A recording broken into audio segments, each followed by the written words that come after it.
How to transfer Google Photos to another account using your mobile device. For that, you have to watch this video till the end. So let's dive into the process.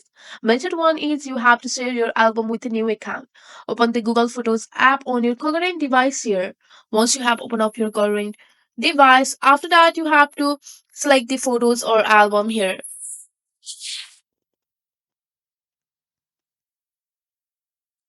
And you have to just go and select the photos or album and go for the share icon. You can see the share icon.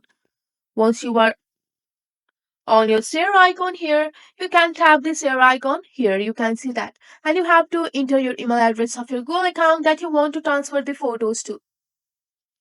You can just go for the create link option or you can just go for the send in photos to here. You can see that. And you have to just go for this account here.